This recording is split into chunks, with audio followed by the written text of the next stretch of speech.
Sénégal ñu ngi ci jëm ci ab programme de réforme bu ambitieux ginnaaw scandale bi nga xam ne am na ci fausse déclaration ci falsification de chiffres yi am det le Fonds monétaire donc international daal di réaffirmer waat seen volonté ci di gunge Sénégal ci la mise en œuvre d'un programme muy programme bu bees boo xam ni dafay réformer waat joyanti li nga xamante ni moom moo di suñu bor bi fañ koy dugalam det aligné sur la vision Sénégal 2050 ak le plan de relancement économique bi nga le plan de relance économique ngeen baal ma et social bi nga xam ni premier ministre daan na ko door fan yi ñu génn mu nekk annonce boo xam ne dafay tukkee ci mission bi nga xamante ni ñoom waa FMI def nañ ko ginnaaw ci bopp délégation ba Edouard Gemayel moom moo ci daal di nekkoon du 19 au 26 août bi ñu daal di génn dans un contexte marqué par les révélations de la Cour des comptes ci les graves erreurs de déclaration bi nga xam moom la ñu daal di sous-estimer la dette ak le déficit public entre 2019 et 2024 ñoom FMI saluer engagement bu autorité sénégalais yi waaye itam volonté bi nga xam ne am nañ ko ngir jëm ci transparence et de responsabilité budgétaire bi nga xamante ni ñoom jaay nañ ko waa FMI les discussions en tout cas porté nañ ci un ensemble de mesures muy package boo xamante ni mu ngi jëm ci ay mesures correctives li ci gën a am solo moom mooy la centralisation de la gestion de la dette naka la ñuy def ba centraliser li nga xam moom moo di bor bi waaye renforcement bu comité national bu dette publique bi ak l'achèvement aussi de l'audit des arriérés de paiement institution bi di préconiser itam ñu daal di amal la création d'une base de données boo xamante ne bu ñu centraliser lay daal di doon et la consolidation des comptes bancaires sous le compte unique du trésor waaye le dossier des fausses déclarations dinañ ko examiner càmbar ko par le conseil d'administration bu FMI dans dans les prochaines semaines alors que en tout cas Sénégal ñu ngi tenté de regagner la confiance des partenaires financiers tout en préservant sa stabilité économique transparence ak xeex lu jëm ci wàllum corruption assemblée nationale daal nañuy voté loi bi ñeel lanceur d'alerte yi mooy boolekat yi l'assemblée nationale ñoom daal di adopté le projet de loi bi nga xam moom moo doon statuer ci naka la ñuy def ba sàmm nëbb waaye aar ñi nga xamante ni ñoom ñoo di boolekat yooyu ñu naan les lanceurs d'alerte au terme d'une plénière boo xam ni présidé nañ ko par le garde des Sceaux le ministre de la justice Ousmane Diagne mu nekk texte boo xamante ni dañ ko présenté comme un outil de lutte contre la corruption jëm ci wàllum fraude ak les pratiques illicites li muy visé nag moom mooy gën a inciter citoyens yi ñu daal di signaler dérives yi ñu constaté maanaam di ñu saytu ne daal jaarul yoon te ñu am ci ay preuve ñu daal di koy teel a signaler le ministre de la justice daal nay préciser que nag lanceur d'alerte yooyee di boolekat yi dañuy déboucher sur des résultats yu probants maanaam nañ am résultat yu dëggu balaa ñuy ubbi benn droit à une éventuelle protection ou récompense balaa cay neexal di am wala récompense donc le rapporteur de l'intercommission parlementaire muy le député Youngare John moom daal dinay souligner que réforme bi dafay duggaat ci les engagements internationaux du Sénégal notamment convention de l'Union africaine sur la prévention ak la lutte contre la corruption bi nga xam ne adopté nañ ko ci atum 2003 fële ca Maputo ci bi muy instituer aussi un cadre légal pour protéger l'identité des informateurs ak témoins Sénégal daal dinay dugg ci donc kuréel googu ngir renforcer sa gouvernance ba noppi consolider la confiance des citoyens dans la transparence de l'action publique fleuve Sénégal ak jafe-jafe yi nga xam ne ma ngi koy am ak askanu Matam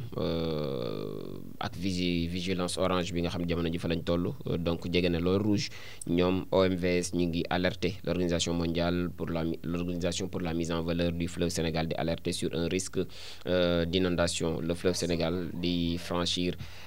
donc ce mardi la cote d'alerte fële ca Matam bi nga xam ne atteindre na 8,01 mètres mu nekk nag loo xam ni organisation pour la mise en valeur du fleuve Sénégal di OMVS ñoom ñoo ko daal di fësal l'institution placée à Matam daal di wala sax ca Toufoundé Sivé ñoom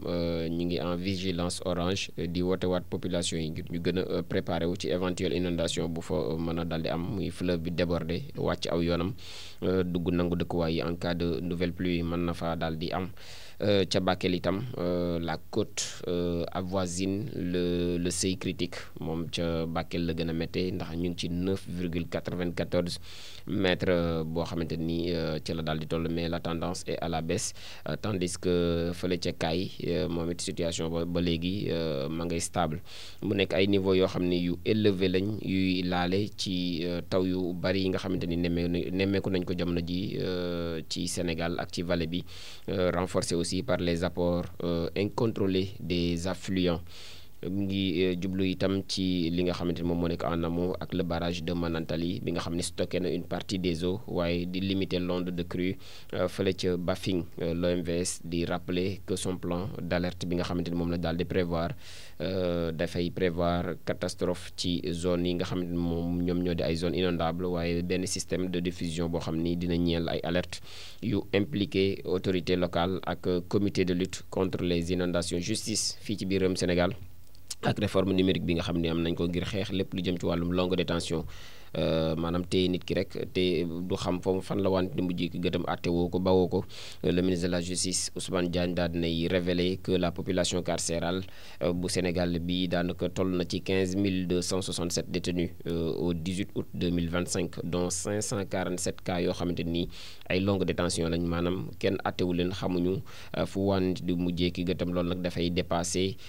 ci 3 ans, représentant aussi li nga xamante ni moom moo di 3,58% du total. Pour nag ñi nga xam li ngir saafaral lu ni mel ay mesures dinañ ko daal di engagé, notamment la limitation de la détention correctionnelle ci 6 mois, tandis que la moyenne générale des détentions yi nga xam ne actuellement moom la ñu daal di jàpp ci at, moom la ñu xayma ci at. Donc le ministre de la justice di rappeler aussi que question des longues détentions dañ ko daal di aborder lors des assises de la justice ci mois de mai 2024. loolu dafay daal di souligner la nécessité aussi de renforcer li nga xamante ni moom moo di respect di àq ak yelleef li nga xamante ni moom moo di détenu yi. Parallèlement Ousmane Diagne daal di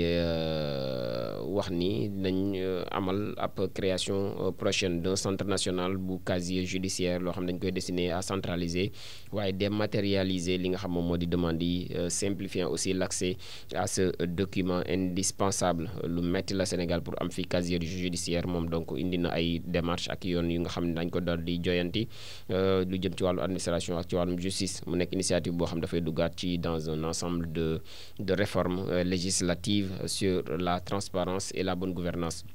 dafay inclure itam la déclaration de patrimoine, la réforme de l'OFNAC ak la mise en place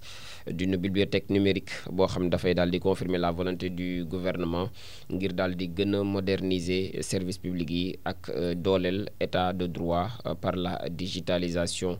Mamadou Sy Tounkara moom libéré nañ ko ginnaaw bi ñu ko dégloo démb pour diffusion de fausses nouvelles ou diffusion de fausses informations. moom le chroniqueur Mamadou Sy Tounkara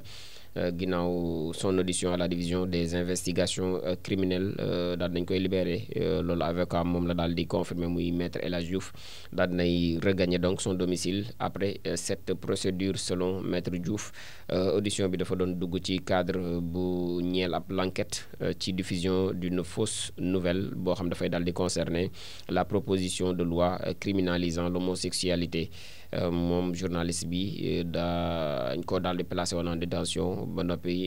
ñu libéré ko dans l'attente de la suite des investigations. jeexal ak CHAN 2024 ak le Sénégal bi nga xam ne chuté na au tir au but,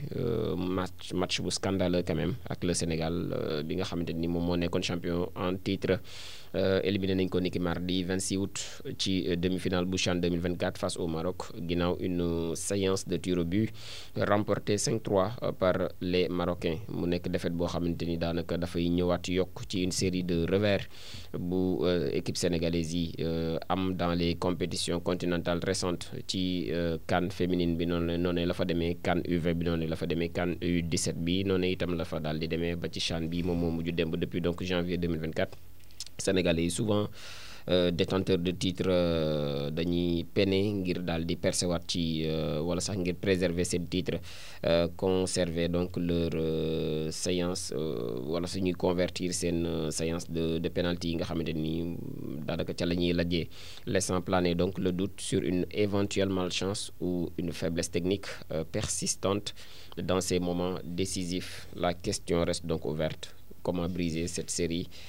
noire et retrouver la suprématie? Jingle bu ko defee ma enchaîné ak yéenekaay yi la ñu xëyee tey. yéen askan wi dara dootu la